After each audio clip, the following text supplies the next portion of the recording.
tidak cukup sengit bang, kenapa bang? Posisi sekarang 3-0.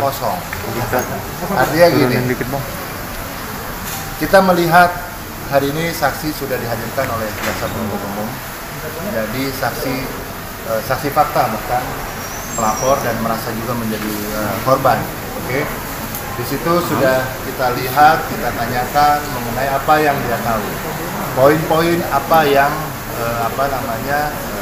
dia pahami, peristiwa yang memang dia alami. Kemudian ada beberapa pertanyaan dari kami yang jawabannya kembali selalu berubah, ya.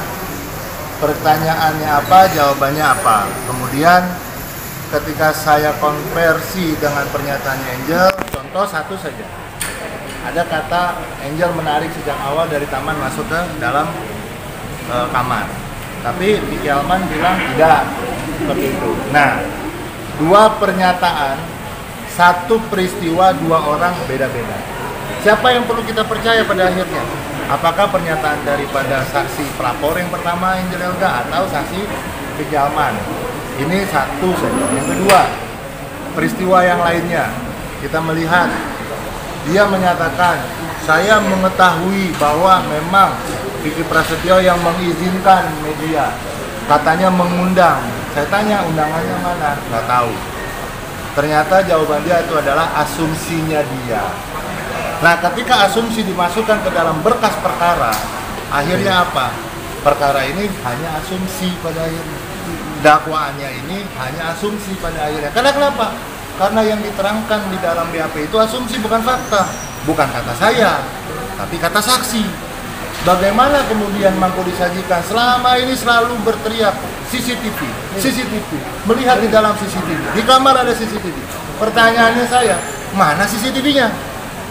Selalu dijawab tidak ada, dan bahkan pun dari berkas tidak ada dilampirkan dalam berkas. Jadi apa yang mau kita bahas? Kalau selalu di situ disebutkan, karena CCTV itu bisa melihat, kita bisa melihat jelas proses bagaimana Vicky Prasetyo masuk, Vicky Alman masuk, Angel Elga masuk, apa yang terjadi di dalam rumah, jelas bisa terekam, terrecord.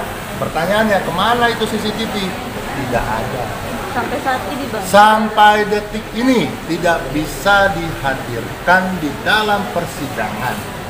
Artinya apa? Tadi saya bilang, Vicky Alman di dalam BAP-nya itu apa? Ditanya hakim, itu asumsi saya Pak. Seolah-olah udah dapat persetujuan, tapi faktanya kan tidak.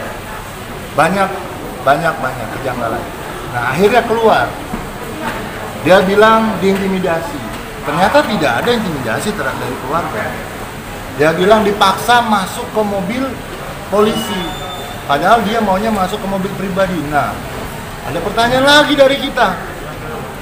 Ya, ini ada fakta yang di persidangan baru bahwa katanya dia pakai motor. Lala datang ke rumah Angel. Tapi ternyata faktanya ada juga mobil di sana. Ketika sudah tertangkap tangan berada di dalam satu kamar, ya, ternyata dia mau naik mobil pribadi. Saya tanya, mobil siapa? Mobil saya. Kenapa ada di sana? Dipinjam sama Angel.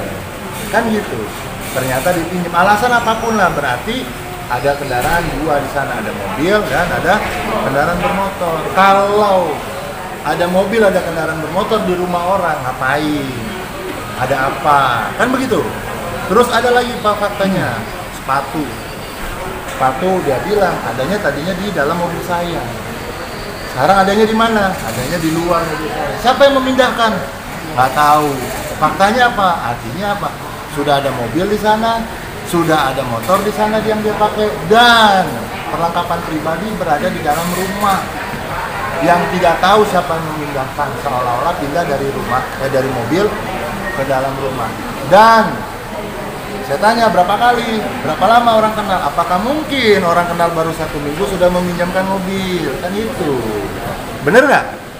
Nah, artinya apa? Ketika ditanya berapa lama kamu kenal? 1 minggu, 2 mingguan. Angel, saya bilang Angel kenal baru 1 minggu. Terus yang kedua, Angel bilang kamu selalu datang malam. Angel yang katakan selalu, oh enggak, saya datang siang juga. Nah, artinya apa? Ada sesuatu yang tidak sinkron. Berarti dalam satu rentan waktu ada pinjam meminjam mobil, ada peralatan pribadi yang sudah berada di dalam rumahnya si Angel, dan ada juga kunjungan-kunjungan. Nah, ini yang kemudian menjadi satu fakta yang tidak terbantahkan.